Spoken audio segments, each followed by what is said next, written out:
Now, the discussion feature within Canvas is a way for students to respond to some sort of prompt, for example, a question or a video that your teacher wants you to give your opinion or to submit an assignment on. But the difference between a discussion and, say, an assignment is that when I submit an assignment, nobody but the teacher can see my response. But with a discussion, after I've submitted mine, everybody can see my response. And so let's go ahead and take a look at the different parts of a discussion post and how you might use it in class. So notice that here we're back in Stuart's math class, and the second task that he needs to accomplish for Monday is actually a discussion about dividing by 0. Now, don't be surprised, but this is just some empty dummy text. But notice that it gives you a place that the teacher might give you some instructions, okay?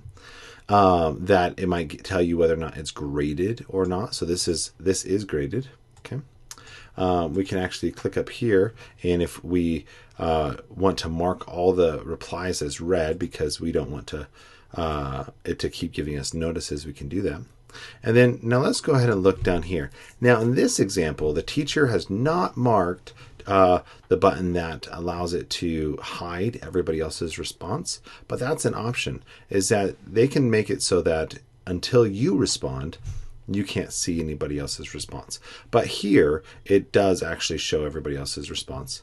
And you can see that Stuart's already responded once, and then Stanley's student, they're not related, has responded to him. So let's go ahead and respond to Stanley as Stuart. Okay, so if I click here, that's going to be a new discussion reply. So I want to respond to Stanley. So I'm going to click right here underneath his response by clicking reply. And notice that there's a little thumbs up button because that allows us to like the post. Okay, and that's up to the teacher whether they set that or not, but I like his response. So I'm going to click like. Let's go ahead and click on reply.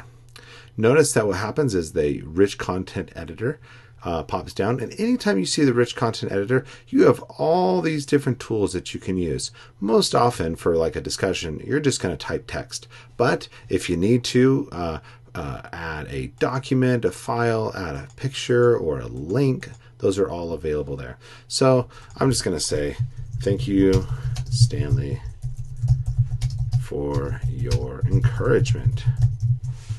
Okay.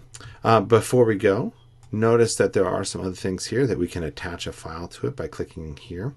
As well, to actually post a reply, we would click here. But before we do that, let's say that I had a lot of information that I was typing and this window is very small.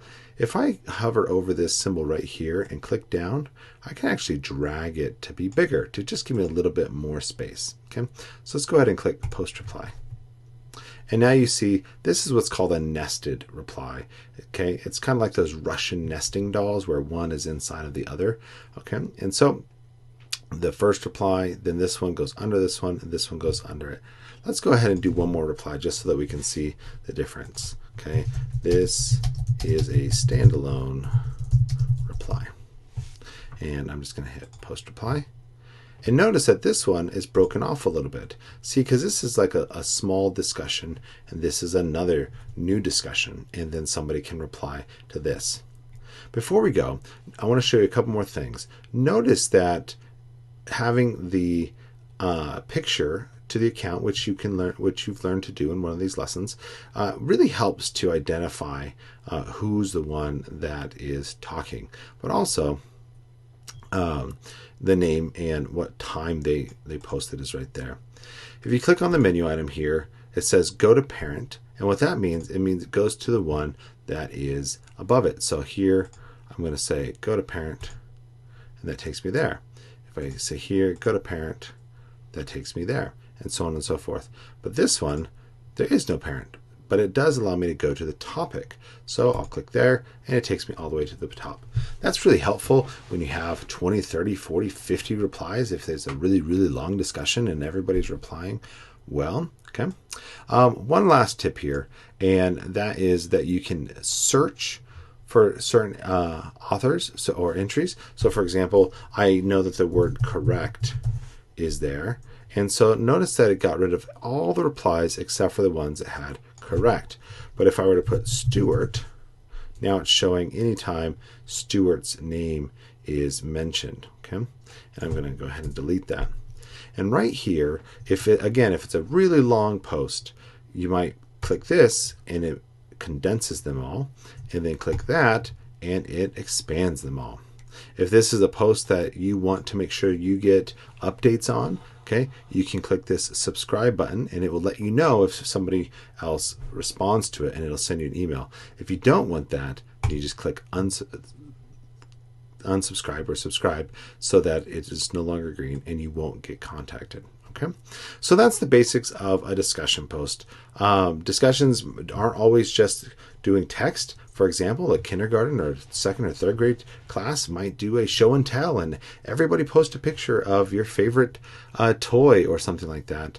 In high school, you might use discussion to do a study guide. For example, you might have everybody put their notes before the test, or you might do essay good group discussion in there.